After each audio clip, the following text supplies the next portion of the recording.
یعنی چاروں کتابوں نے اپنی تعلیم میں یہ 8 فائدے بتائے ہیں، اور جس نے بھی ان پر عمل کیا گویا چاروں کتابوں پر عمل کیا۔ اے بیٹے، تجھے ان حقائقوں سے معلوم ہوا کہ تجھے زیادہ علم کی ضرورت نہیں ہے۔ اب امام غزالی رحمۃ اللہ علیہ مثال دینے کے بعد، سمجھانے کے بعد کہ شاگرد ہو تو ایسا ہو جیسا کہ حاتم بن اسم رحمۃ اللہ علیہ شفیق بلخی رحمۃ اللہ علیہ کے شاگرد تھے، تو ان کی یہ 8 تحقیقیں، 8 آیتوں کی تحقیق، اور پھر دنیا میں کیا ہو رہا ہے،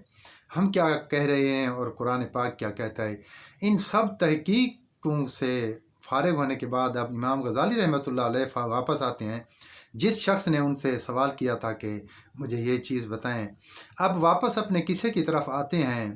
اور طالب اور سالک کو اللہ کی راہ میں جو باطنی شرائط ہیں وہ تجھے بتاتا ہوں۔ 5ویں شرط یہ ہے کہ اللہ تعالیٰ کے راستے میں چلنے والے سالک کے لیے واجب ہے کہ یہ اس کا ایک شیخ کامل ہونا چاہیے، اور اس کی رہنمائی کرے، اور اس میں سے برے خیال، اخلاق نکال کر ان کی جگہ اچھے اخلاق اور اچھے خیالات پیدا کرے۔ تربیت کی مثال بالکل اسی طرح ہے کہ جس طرح ایک کسان اپنی فصل میں دیکھ بھال کرتے وقت جو بھی گھاس پھوس فاضل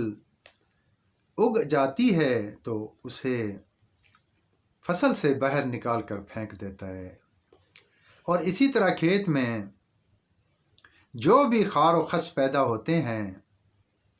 انہیں وہ جڑ سے نکال کر باہر پھینک دیتا ہے، پھر وہاں پانی کھاد دیتا ہے اور فصل بڑے اور عمدہ بھی ہو۔ اسی طرح ہر حالت میں اللہ کی راہ پر چلنے والے مسافر کے لیے مرشد کامل کا اس کے سوا کوئی دوسرا راستہ نہیں ہے، اور کوئی علاج یا حل بھی نہیں ہے، کیونکہ اللہ تعالیٰ نے حضرت صلی اللہ علیہ وآلہ وسلم کو اپنے بندوں کی طرف بھیجا تاکہ آپ صلی اللہ علیہ وآلہ وسلم اللہ کی راہ کی روشن دلیلیں ثابت ہوں اور لوگوں کو اللہ تعالیٰ کے بتائے ہوئے راستے پر لائیں۔ جب رسول اللہ صلی اللہ علیہ وآلہ وسلم نے اس دنیا سے رحلت فرمائی تو اپنے نائبوں اور خلفاء کو اپنی جگہ مقرر فرمایا تاکہ وہ قیامت تک اللہ تبارک و تعالیٰ کی راہ کی دلیل ہوں۔ لہٰذا سالک کے لیے ایسا شیخ کامل ہونا چاہیے جو کہ اللہ کے راستے پر چلنے کے لیے رسول اکرم صلی اللہ علیہ وآلہ وسلم کے نائب کی حیثیت سے روشن دلیل ہو۔ شیخ کے اوصاف جو رسول پاک صلی اللہ علیہ وآلہ وسلم نے آپ صلی اللہ علیہ وآلہ وسلم کا نائب جس کو اپنا شیخ بنائے اور بنایا جائے، اس کے لیے شرط یہ ہے کہ وہ عالم ہو، لیکن ہر عالم بھی شیخ کامل نہیں ہو سکتا۔ اس کام کے لیے وہی شخص ہو سکتا ہے جس میں چند مخصوص صفات ہوں۔ یہاں ہم اجمالی طور پر چند اوصاف بیان کرتے ہیں تاکہ ہر سرفرا یا گمراہ شخص شیخ بننے کا دعویٰ نہ کر سکے۔ میں یہ کہتا ہوں کہ شیخ وہی ہو سکتا ہے جو دنیا کی محبت و عزت اور مرتبے کی چاہت سے منہ موڑ کر ایسے کامل شیخ سے بیعت کر چکا ہو جس کا سلسلہ حضرت صلی اللہ علیہ وآلہ وسلم تک پہنچتا ہو۔ اس شخص نے ہر قسم کی ریاضت کی ہو اور حضرت صلی اللہ علیہ وآلہ وسلم کے ہر حکم کی تعمیل کی ہو۔ وہ شخص تھوڑا کھانا کھاتا ہو اور تھوڑی نیند کرتا ہو، اور زیادہ نمازیں پڑھتا ہو اور زیادہ روزے رکھتا ہو،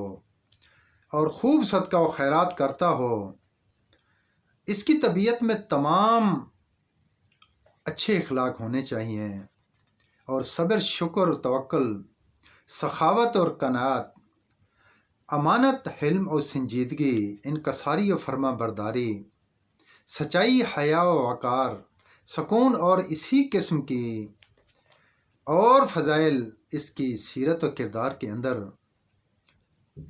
حصہ وار ہوں، اور اس شخص نے رسول اللہ صلی اللہ علیہ وآلہ وسلم کے انوار سے ایسا نور اور روشنی حاصل کی ہو جس سے وہ تمام بری خصلتیں مثلا کنجوسی، حسد، کینہ، جلن، لالچ، دنیا سے امید اور غصہ اور سرکشی اور وغیرہ اس میں ختم ہو چکی ہوں، اور علم کے سلسلے میں کسی اور کا محتاج نہ ہو سوائے اس علم کے جو کہ مخصوص حضرت صلی اللہ علیہ وآلہ وسلم کی طرف سے منسوب ہے۔ جیسا کہ آپ کو معلوم ہے کہ ایک علم فرض ہے ہم پر، قرآن پاک کا علم ہے اور آپ صلی اللہ علیہ وسلم کی احادیث کا علم ہے۔ یہ علم ہم پر فرض ہے، یہ ظاہر میں استعمال کیا جاتا ہے۔ اور دوسرا علم فرض عین ہے جس کو امام غزالی رحمۃ اللہ علیہ نے شیخ کے اوصاف میں کہا ہے کہ حضور پاک صلی اللہ علیہ وسلم کے نور سے اسے جو حاصل ہوتا ہے، عمل کے بعد ایک چیز حاصل ہوتی ہے، اس کو انسان حقیقت پر لے آتا ہے۔ علم عمل کے بعد حقیقت انسان کو نصیب ہوتی ہے، حقیقت کے بعد ایک اور چیز انسان کو نصیب ہوتی ہے، اسے کہتے ہیں معرفت۔ معرفت ایسی چیز ہے کہ وہ جیسے کہ اللہ تعالیٰ نے فرمایا کہ جو شخص اپنے نفس کو پہچانتا ہے وہی رب کو پہچانتا ہے۔ تو یہ شرط ہے، علم کی شرط نہیں ہے، نفس کے پہچاننے کی شرط لازمی ہے، کیونکہ نفس شیطان سے تعلق رکھتا ہے۔ تو اس کو پہچاننا یہ سب سے بڑا دشمن ہے ہمارا۔ اس کو پہچاننا اور اس کو اللہ اور اللہ کے رسول صلی اللہ علیہ وسلم کے بتائے ہوئے طریقے کے اوپر کنٹرول کرنا، اس کو شریعت پہ قائم رکھنا، تو یہ سب سے بڑی بات ہے، سب سے بڑی چیز ہے۔ کیونکہ آج کل ایسے کامل شیخ تو بہت کم ہیں، کیونکہ ہر طرف جو ہے نا موکلات والے، چلے والے، عملیات والے اور دوسرا حمزات والے، بہت خطرناک قسم کی حالتیں ہیں آج کل دیکھ رہے ہوتے ہیں آپ نے دیکھا ہوگا ٹی ویوں پہ